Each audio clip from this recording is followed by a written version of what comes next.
네, 성경 말씀은 로마서 8장 12절에서 17절까지입니다. 249쪽에 있습니다. 그러므로 형제들아 우리가 빚진 자로 돼 육신에게 져서 육신대로 살 것이 아니니라. 너희가 육신대로 살면 반드시 죽을 것이로되 영으로서 몸의 행실을 죽이면 살리니 무릇 하나님의 영으로 인도함을 받는 사람은 곧 하나님의 아들이라. 너희는 다시 무서워하는 종의 영을 받지 아니하고 양자의 영을 받았으므로 우리가 아빠 아버지라고 부르짖느니라. 성령이 친히 우리와 영과 더불어 우리가 하나님의 자녀인 것을 증언하시나니 자녀이면 또한 상속자 곧 하나님의 상속자요 그리스도와 함께 한 상속자니 우리가 그와 함께 영광을 받기 위하여 고난도 함께 받아야 할 것이니라. 이것은 오늘 우리에게 주시는 하나님 말씀입니다. 주 안에서 인사드리겠습니다. 한 주간 동안 평안하셨습니까? 네, 감사합니다. 이제 아침 저녁은 조금은 좀 날씨가 좀 낫지 않은가요? 어떠신지 모르겠습니다. 네, 우리나라를 대표하는 작가, 소설가 가운데 김훈이라고 하는 분이 계십니다. 아시는 분들도 계시리라 생각합니다만 제가 그분 작품 가운데 읽어본 소설을 생각해 보면 병자호란 당시를 그린 남한산성이라고 하는 소설이 있고요. 또 임진왜란을 다루었던 역사 소설이 많네요. 칼의 노래, 이순신 장군에 대한 소설입니다. 뭐 그런 작품들을 좀 덜어 읽어보았습니다. 읽어본 저의 느낌은 어떤 느낌이었느냐면요. 이 소설가의 그 한 문장 한 문장이 가지고 있는 그 힘은 다른 작가들이 가지고 있는 것과는 조금 다르지 않나라고 하는 그분만이 가지고 있는 문장 한 문장 한 문장의 어떤 힘을 느낄 수 있는 그런 작품들이 아니었나 이런 생각이 드는데요. 이 김훈이라고 하는 작가는 소설가일 뿐만 아니라 유명한 수필가이기도 합니다. 자전거 여행이라고 하는 아주 명수필집이 있어요. 근데 여러분 이분이 말입니다. 자신의 몸으로 자신의 두 다리의 힘으로 나의 몸을 앞으로 나아가게 만드는 그게 자전거라는 겁니다. 우린 그냥 자전거 있으니까 그냥 타는 거잖아요. 그냥 타고 어디 가면 되고 안 타면 그만이고 그렇지 않습니까? 근데 이분은 자전거를 어떻게 보신다고요? 내 몸이 두 다리의 힘으로 내 몸을 앞으로 나아가게 만드는 그것이 자전거다라고 해서 자전거로 전국을 여행하셔서 그때의 그 느낀 여러 가지 그 느낌들을 상념들을 자전거 여행 그게 아마 두 권으로 1, 2 이렇게 돼 있는 걸로 알고 있습니다만 아주 그 정말 우리나라 근래의 가장 배어난 수필집 가운데 하나로 꼽히는 그런 작가세요. 근데 이분은요, 앞서 제가 그런 비슷한 말씀을 드렸습니다만 이분이 소설을 쓸 때 어떻게 쓰느냐면요, 지금도 연필로 원고지에 쓰십니다. 요즘 어느 작가가 그렇게 하겠어요? 다 컴퓨터나 노트북 같은 거 쓰지 않겠습니까? 근데 어떻게 쓰신다고요? 연필로 원고지에 직접. 우리 그거 뭐 육필 이렇게 부르지 않습니까? 그렇게 소설을 쓰세요. 어느 날 기자가 이분에게 물었습니다. 선생님, 왜 요즘 같은 시대에 굳이 그렇게 연필로 원고지에 직접 글을 쓰십니까? 라고 물었어요. 이분이 이렇게 대답했습니다. 제가 그분의 대답을 그대로 옮기지는 못하니까 여러분 양해하시고 들으시기 바랍니다. 저에게 연필로 원고지에 글을 쓰는 것은 불가피한 일입니다. 여러분, 불가피하다는 게 무슨 말이죠? 피할 수 없다는 얘기. 그렇게 할 수는 없다는 이야기. 그거 말고 달리 할 수는 없다는 얘기죠. 저에게는 불가피한 일입니다. 라고 이야기를 하시면서 뭐라고 이야기를 하셨느냐면 한번 잘 들어보시기 바랍니다.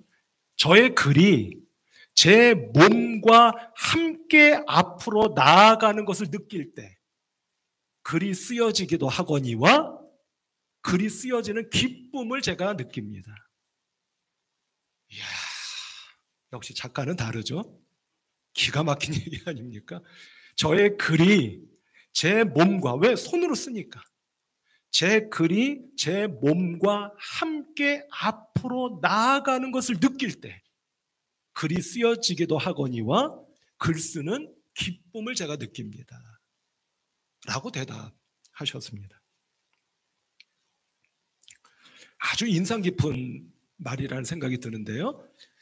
그 말을 이렇게 곱씹어 보면은요, 두 가지 정도가 아주 인상 깊습니다. 첫 번째는 제가 연필로 원고지에 글을 쓰는 것은 어떤 일이라고요? 불가피한 일이라. 피할 수 없는 일입니다. 라는 것과 더불어 한 가지는 이제 막 제가 강조해서 말씀을 드린 것처럼 저에게 글을 쓴다고 하는 것은 제 몸이 글과 함께 앞으로 나아가는 것을 느끼게 하는 겁니다. 라고 하는 이 말이 아주 인상 깊은 말이구나 하는 생각을 해보고 또 느껴본 일이 있습니다.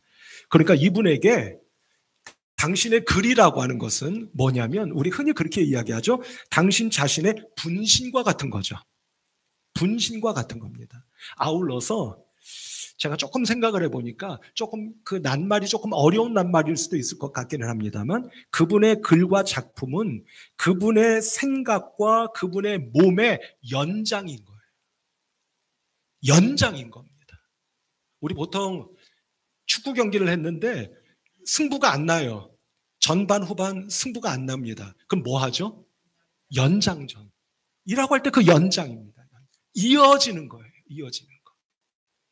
그러니까 그분에게 글과 작품은 자기 자신과 자기 몸의 분신이기도 하거니와 연장이기도 하다라는 생각을 해본 일이 있습니다. 성도 여러분, 우리가 지난 주일날 동일한 본문 말씀을 함께 나누면서 크게 세 가지의 말씀의 은혜를 나누었던 것 기억하십니까? 우리 신앙인들은 서 있는 자리가 있습니다. 그 자리가 어떤 자리라고 말씀드렸죠? 영의 자리요, 영혼의 자리입니다. 라고 말씀을 드렸어요. 한 걸음 더 나아가서 그 영의 자리, 영혼의 자리란 들여다보면 어떤 자리라고 말씀드렸습니까? 생명의 자리라고 말씀드렸습니다.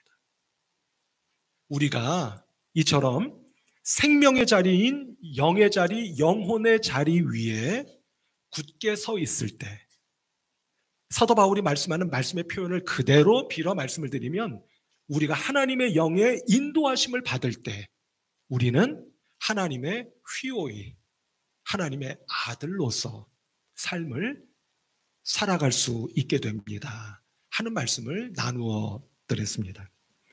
오늘 동일한 본문 말씀으로 여기서 지금 말씀드린 그 말씀의 메시지에 이어서 어떤 말씀을 나누고자 하느냐면요, 성도 여러분, 우리는 하나님의 영의 인도하심을 받는 하나님의 휘오이, 즉 아들 그리고 자녀로서 살아갈 때 우리에게는 앞서 김훈 작가가 이야기했던 표현을 제가 빌어서 말씀을 드려보겠습니다. 그런 신앙인의 삶을 살아가는 우리에게는 불가피한 일들이 있다는 겁니다. 피할 수 없는, 그렇게 해야만 하는 일들이 있다라고 하는 것을 사도 바울이 오늘 15절 말씀에서, 오늘은 우리가 15절 한 절 말씀만 우리가 함께 상고하면서 은혜를 받으려고 하는데요, 이 한 절 말씀에서 두 가지를 우리에게 깨우쳐주며 앞서 말씀드린 것처럼 신앙인으로서 살아갈 때 우리에게 불가피한, 피할 수 없는, 그래야만 하는 두 가지가 있다 하는 것을 우리가 밝혀보며 말씀의 은혜를 함께 나누고자 합니다. 그럼 그 두 가지는 무엇일까? 그러니까 우리가 신앙인으로서, 하나님의 아들로서, 하나님의 영의 인도하심을 받는 사람들로서 피할 수 없는 불가피한 두 가지 가운데 첫 번째는 그럼 무엇일까 하는 건데요, 그것은 한마디로 말씀을 드리면 바로, 성도 여러분, 우리는 두려워해서는 안 되는 겁니다. 뭐 해서는 안 된다고요? 두려워해서는 안 된다고요. 두려워해서도 안 되고 두려워할 필요도 없다 라고 사도 바울이 우리에게 말씀하고 있는 것을 보게 된다는 건데요. 자, 15절 말씀 한번 우리 같이 한번 보시도록 할까요? 한 절의 말씀이니까 우리 같이 한번 입을 여셔서 합독해 보도록 하십시다. 시작. 너희는 다시 무서워하는 종의 영 받지 아니하고 양자의 영을 받았으므로 우리가 아빠 아버지라고 부르짖느니라. 아멘. 이렇게 말씀하고 있습니다. 우리 성도 여러분, 우리가 무슨 영을 받았다고요? 말씀을 보니까 무슨 영을 받았다 합니까? 양자의 영을 받았대요. 그래서 뭐라고 말씀하고 계시느냐면 그 앞부분을 보시면 다시 무서워하는 종의 영을 받지 아니하였다 이렇게 말씀합니다. 우리 성도 여러분, 여기서 무서워한다라는 말의 원뜻은 뭐냐면 두려워한다는 겁니다. 그래서 앞서 이미 영의 자리, 바꿔 말씀드리면 생명의 자리에 두 다리를 굳게 딛고 서 있는 저와 여러분들은 무엇을 할 필요가 없다는 겁니까? 두려워할 필요가 없다. 두려워할 필요도 없고 두려워해서도 안 된다는 말씀. 왜 그렇습니까? 이유인즉슨 다른 것이 아닙니다. 우리가 서 있는 그 자리가 무슨 자리이기 때문입니까? 생명의 자리이기 때문에. 우리는 이미 하나님께서 당신의 아들 예수 그리스도를 통하여 생명의 자리로 옮겨주셨고 우리가 그 사실을 믿고 있기 때문인 겁니다. 우리 성도 여러분, 제가 가끔, 아주 가끔, 근자에는 좀 드물었던 것 같습니다만 가끔 제가 영화 한 토막 말씀드리는 거 아시잖아요. 제가 아주 재미있게 봤던 영화 가운데 이런 영화가 있어요. 퓨리라고 하는 영화가 있습니다. 퓨리라고 하는 영화가 있어요. 어떤 영화냐면 제2차 세계대전 때 미국의 전차 부대가 유럽에서 독일 군대와 전투를 벌이는 그런 장면을 보여주는 그런 영화입니다. 우리가 혹시 젊은 분들은 아시나요? 할리우드의 유명한 스타 브래드 피트가 그 영화의 주인공이에요. 아주 멋진 배우 아닙니까? 그 배우가 주인공인데 퓨리라고 하는 것은 뭐냐면 그 사람이 운전하는 탱크, 전차, 탱크의 이름이에요. 애칭입니다, 애칭. 그 탱크를 그냥 자기의 아이처럼 그냥 퓨리라는 이름을 붙인 거예요. 그런데 그 영화를 보면 이런 장면이 나옵니다. 독일군과 전투를 이제 해야 되는데요. 여러분, 개활지라고 아시죠? 개활지. 요즘은 그런 말 잘 안 쓰죠? 개활지. 뭐냐면, 뭡니까? 이 평야가 쭉 펼쳐져 있습니다.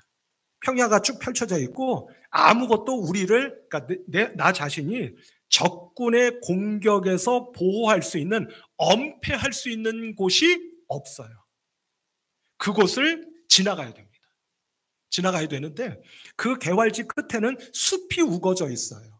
그러니까 여러분 어떻겠습니까? 독일군이 언제 어디서 포탄을 떨어뜨리고 총탄을 날릴지 누가 알겠습니까? 겁이 나잖아요. 그 개활지는 엄폐할 곳이 없기 때문이죠. 그러니까 여러분, 이 보병들이, 병사들이 무엇을 앞세우겠습니까? 무엇을 앞세우겠어요? 탱크를 앞세웁니다. 탱크를 앞세우면 설사 포탄이 날라올지라도 총격이 날아든다 할지라도 나를 보호할 수가 있는 겁니다. 그러니까 모든 병사들이 탱크 뒤에 이열로 서서 탱크를 따라 행군하는 겁니다. 그런 장면이 나와요. 탱크가 나를 보호해 줄 수 있다고 믿기 때문에 더 이상 두렵지 않은 겁니다. 제가 월요일부터 잠깐 휴가 다녀온다는 말씀드렸잖아요. 기억을 더듬어 보면 저희 가정 이야기를 말씀드려서 조금 죄송합니다만 저희가 오래전부터, 그러니까 두 아이가 아주 어렸을 때부터 그래도 이 아이들을 조금 여러 곳을 볼 수 있는 기회를 좀 주어야겠다 해서 나름대로 좀 저와 저희 아내가 애를 썼습니다.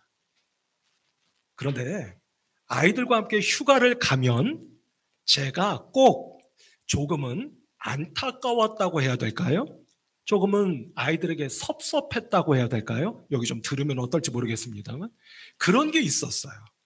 그게 뭐냐면 여러분, 여름이니까 아무래도 어디로 휴가를 갈 가능성이 많겠습니까? 또 기도원 그러지 마시고요. 어디로 갈 가능성이 많겠습니까? 물가로 갈 가능성이 많잖아요. 그럼 거기가 바닷가이든지 시냇가이든지 아니면 수영장이더라도 물가를 갈 가능성이 많지 않습니까? 그러면 아이들을 물을 좀 이렇게 경험시켜 주고 싶어서 아이들을 끌어안고, 제가 말입니다. 어렸을 때죠. 아이들을 끌어안고 물속으로 들어갑니다. 그러면 아이들이 저를 닮아서 이게 소심하고 겁이 많아요. 그래서 겁을 냅니다.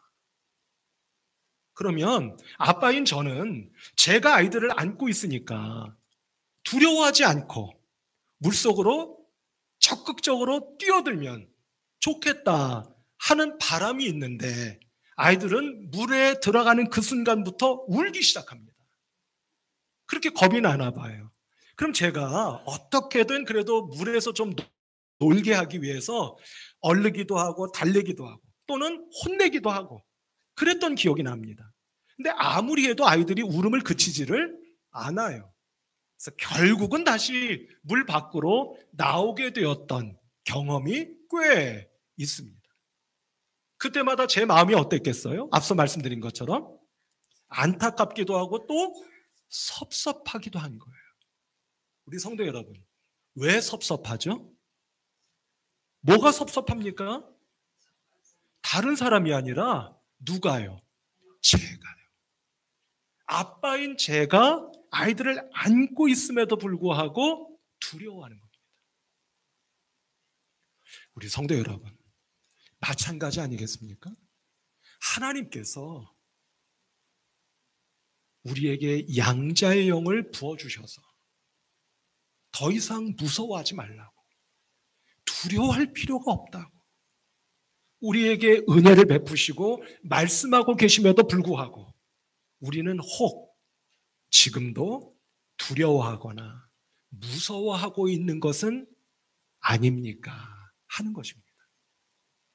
모쪼록 우리 성도 여러분, 오늘 내가 이미 지난 주일에 말씀을 드린 것처럼 이미 생명의 자리에 굳게 서 있다고 하는 이 은혜롭고 신비로운 사실을 믿으셔서, 그렇습니다 하나님, 두려운 일이 없어서가 아니라, 무서워할 일이 아예 없어서가 아니라, 무서워할 만한 일도 있고 두려워할 만한 일들도 있음에도 불구하고 하나님께서 저를 안아주고 계시고 오늘도 당신의 영으로 저를 지켜 보호해 주시며 인도해 주시고 계시는 것을 믿기에 더 이상 무서워하거나 두려워하지 않도록 저를 믿음으로 채워주시기를 원합니다.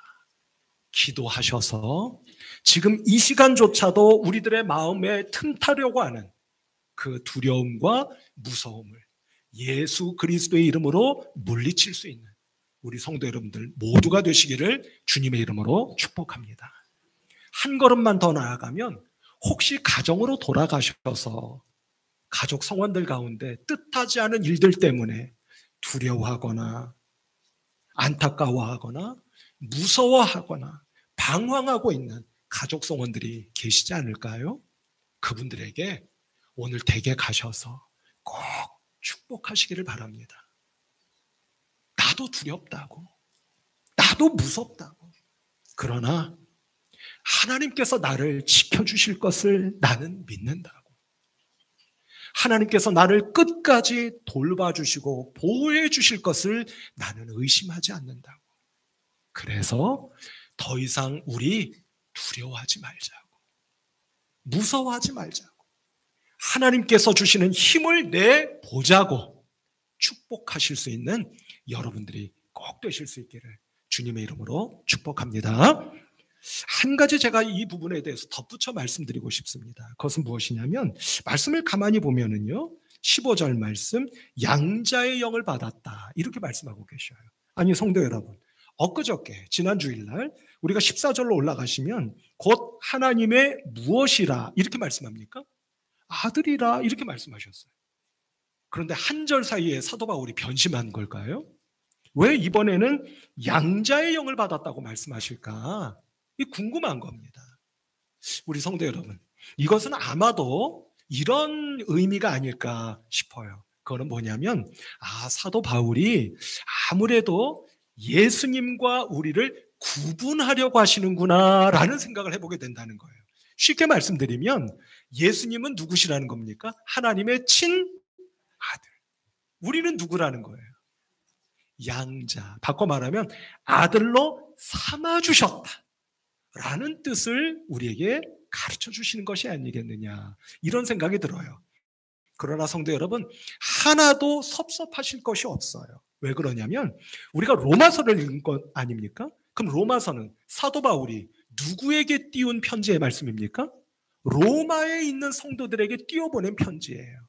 그런데 그 로마는요, 법이 있습니다. 어떤 법이 있느냐면 참 놀라워요. 어떻게 그 당시에 그런 법이 있었는지 모르겠습니다.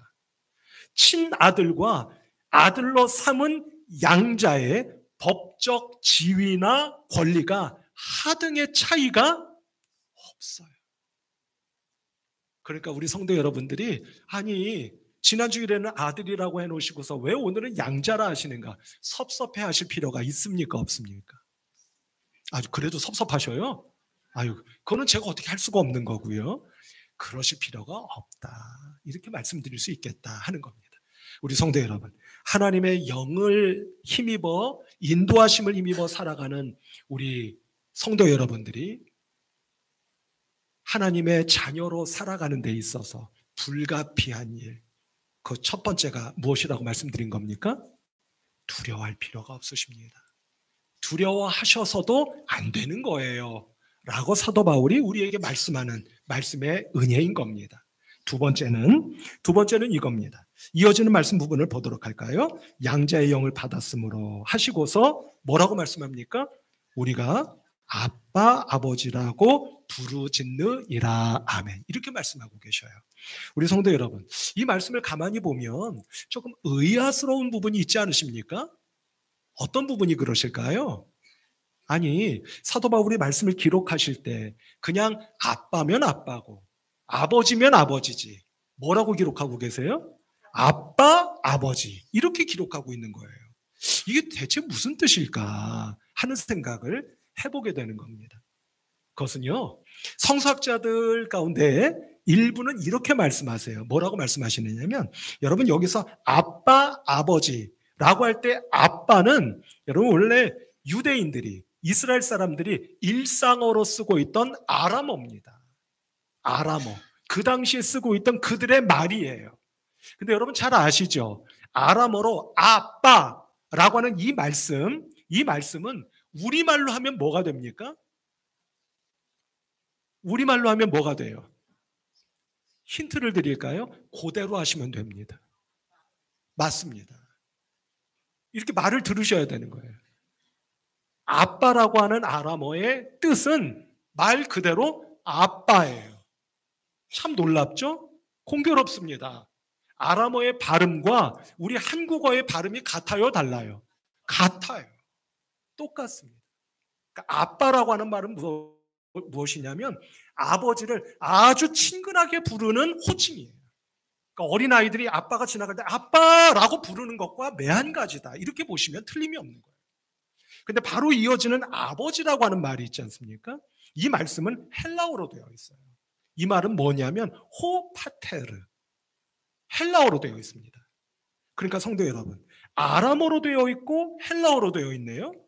성서학자들은 뭐라고 이야기를 하느냐면 그러니까 이것이 아마도 당시 이 편지를 받아 읽을 분들 가운데 유대인도 있겠고 이방인들도 있겠구나 해서 유대인들은 아빠로 읽으면 쉽게 이해가 될 거고 이방 사람들은 아버지, 즉 파테르라는 말을 읽으면 쉽게 받아들일 거야 라고 해서 아마도 사도 바울이 아람어도 쓰고 헬라어도 썼구나 이렇게 분석하는 성서학자들이 있다는 말씀이에요.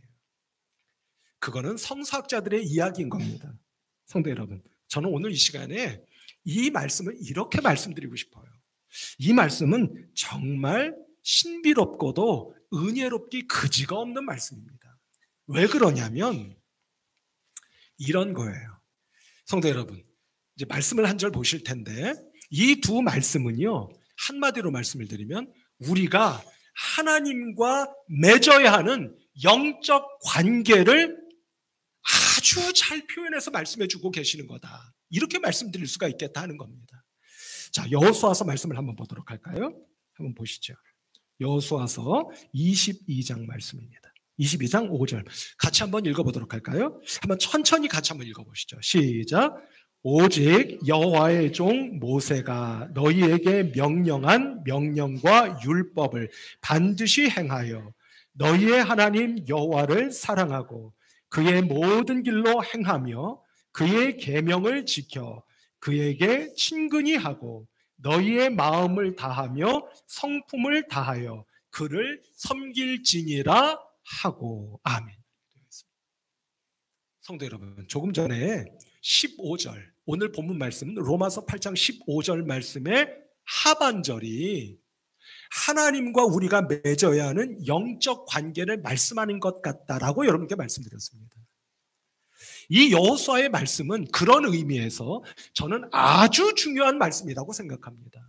왜 그러냐면 이 여호수아의 말씀을 보면 뭐라고 말씀하시느냐면, 한마디로 말씀을 드려서 하나님을 사랑하고 그의 계명을 지켜서 어쩌라는 겁니까?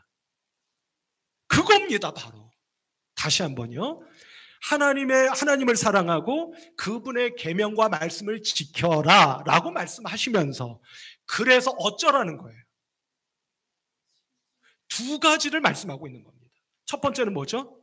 그래서 하나님을 친근히 해라. 두 번째는 뭘까요? 너의 마음과 성품을 다하여 하나님을 섬겨라. 두 가지입니다. 첫 번째는 친근히 해라. 두 번째는 섬겨라. 두 가지입니다. 여러분, 친근히 하라라고 하는 것은 다른 것이 아니잖아요. 하나님과 가까워야 된다는 겁니다. 그래서 하나님을 누구라고 부를 수 있을 만큼 아빠입니다. 우리 성도 여러분, 어떠신가요? 여러분들은 하나님과 영적으로 친근하십니까? 가까우세요? 항상 제가 드리는 말씀 가운데 한 가지 아닙니까? 가장 중요한 것은 뭐다? 하나님과 나의 영적 관계다. 그런데 그 관계의 첫걸음은 뭔 겁니까? 하나님과 영적으로 가까워야 되는 거예요. 친근해야 되는 겁니다. 우리 성도 여러분, 여러분들이 신앙적으로 영적으로 우리가 섬기는 하나님과 가까우신 여러분들이 되시기를 주님의 이름으로 축복합니다. 하나님과 소원하시면 안 되는 거예요. 관계가 깨어져 있거나 소원해져 있으면 안 된다는 말씀입니다. 무엇보다도 하나님과 영적으로 가까우신 여러분들, 그래서 하나님을 아빠라고 부를 수 있을 만큼 친근하고 가까운 여러분들이 되셔야 된다라고 하는 겁니다. 제가 예를 들어 한 가지만 말씀을 드리면, 언젠가 여러분께 말씀을 드렸던 기억이 납니다만, 우리 성도 여러분, 유대인들이요, 회당에서 아이들을 가르칠 때, 특별히 기도를 가르칠 때 어떻게 가르치는지 아십니까? 이런 가르침이 있어요. 물론 그 가르침이 전부라고 말할 수는 없지만 이렇게 가르칠 때가 있습니다. 어떻게 가르치느냐면, 기도할 때 이렇게 기도하라는 거예요. 하나님, 잘 지냈어? 나도 잘 지내고 있어. 별일 없지? 라고 무슨 말로? 우리가 보통 이런 말을 무슨 말이라고 하죠? 말이 짧네요. 이걸 뭐라고 합니까? 반말로. 하나님 잘 지냈어? 나도 잘 지내고 있어. 도와줘서 고마워. 라고 반말로 기도하도록 회당에서 가르친다는 거예요. 여러분, 왜 그렇게 가르치겠습니까? 그렇습니다. 어린 시절부터 기도할 때 그 기도가 하나님과 친근함을 느낄 수 있도록 가르치기 위해서 그렇게 가르치는 거예요. 우리 성도 여러분, 물론 하나님은 때로는 무서운 하나님이십니다. 그러나 그 무서움 이전에 우리가 먼저 하나님과 가깝고 친근할 수 있는 저와 여러분들이 꼭 되셔야 될 줄로 믿습니다. 한 걸음만 더 나아가서 친근하고 가까운 것뿐만 아니라 거기에 머물러만 있으면 안 되지 않겠습니까? 하나님을 누구라고 부를 수 있어야 된다는 겁니까? 아버지라고 부를 수 있어야 된다는 거예요. 무엇을 의미하는 것이죠? 여호수아서 끝부분에 기록되어 있는 것처럼 하나님을 어떻게 하라? 섬겨야 한다 라고 말씀하는 것과 연결된다는 말씀입니다. 간단하게 이렇게 정리해서 말씀을 드릴 수 있을 것 같아요. 성도 여러분, 아이들이 부모님을 아빠, 엄마라고 부를 때는 누가 누구를 돌보는 겁니까? 부모님이 아이를 전적으로 돌보는 거죠. 그렇지 않겠습니까? 그러나 우리가 어느 순간 아빠를 아빠라고 부르지 않고 아버지라고 부르기 시작할 때는 관계가 사뭇 달라지지 않습니까? 그렇다고 아이가 아빠를 전적으로 지켜주거나 케어한다는 뜻은 아닐지라도 이제부터는 아빠의 말씀을 새겨들을 줄 알고 그 말씀을 따라 순종할 줄도 아는 그런 자녀로 성숙해지고 성장할 수 있어야 된다는 것을 우리에게 의미하는 말씀이다. 이렇게 말씀드릴 수가 있겠다 하는 겁니다. 그런 의미에서 성도 여러분, 오늘로부터 여러분들이 하나님을 사도 바울의 이 귀한 말씀처럼 어떻게 부르실 수 있는 여러분들이 되셔야 되겠습니까? 아빠 만도 아니고 아버지 만도 아니고 어떻게 해요? 아빠 또한 아버지라고 부를 수 있어서 아버지 하나님과 영적으로 아주 가깝고 친근한 동시에 그 아버지의 뜻을 받들어 우리의 삶을 아버지의 뜻이 펼쳐져가는 삶으로 가꾸어가고 빚어갈 수 있는 하나님의 아들, 양자, 자녀들이 다 되실 수 있어야 될 줄로 믿습니다. 우리 성도 여러분, 우리는 하나님의 영의 인도하심을 받는 하나님의 아들이요 양자이며 자녀들입니다. 우리에게 불가피한 것이 있습니다. 그렇게 하지 않을 수 없는 것이 있다는 말씀입니다. 오늘로부터 두렵고 무서운 일이 없지 않지만 주신 믿음과 은혜와 말씀과 성령의 감동으로 더 이상 두려워하지 말자고, 무서워하지 말자고, 힘을 내보자고 말하고 축복할 수 있는 여러분들, 더 나아가 그 하나님을 아빠와 동시에 아버지라고 부를 수 있어서 아버지와 가깝기 그지없으면서 동시에 그 아버지의 뜻을 10분 받들어 우리의 삶을 더욱 거룩하고 경건하게 그리고 충만하고 풍성하게 채워가며 가꾸어가며 빚어갈 수 있는 복된 성도 여러분들 한 분 한 분 모두가 되시기를 우리 주님 예수 그리스도의 이름으로 축복하며 권면합니다. 기도하십시다. 하나님 아버지 은혜와 사랑을 감사하고 감사합니다. 복된 날 주신 것을 감사하며 저희들에게 신앙인으로서 그리스도인으로서 하나님의 백성이요 자녀들로서 살아갈 때 피할 수 없는 길이 있음을 발견케 하시고 깨닫게 하여 주셔서 정말 감사합니다. 하나님, 너무 두렵고 흔들릴 때가 많습니다. 지난 한 주간만도 돌아볼진데 흔들리지 않은 때가 없었던 것 같습니다. 그러나 하나님, 오늘 주신 말씀을 신비에 새기며 그 말씀 위에 굳건히 서서 더 이상 두려워하거나 무서워하지만은 않는 저희들이 될 수 있도록 은혜를 풍성하게 베풀어 주시옵소서. 저희의 심령 가운데 아빠, 아버지라고 하나님을 부르며 하나님을 온전히 받들어 섬기며 그 뜻을 이 땅에 펼쳐가며 아울러 하나님과 끊임없이 영적으로 교제하며 가까워져가는 복된 우리 성도님들 모두가 될 수 있도록 하나님 축복하여 주시기를 원합니다. 그런 믿음의 삶을 살아갈진데 우리 성도님들에게 말로는 표현할 수 없는 은혜와 사랑, 축복을 적재적소에 반드시 베풀어 주시고 채워주시며 넘치도록 부어주실 것을 믿습니다. 우리 주님 예수 그리스도의 이름으로 간절히 기도하옵나이다. 아멘.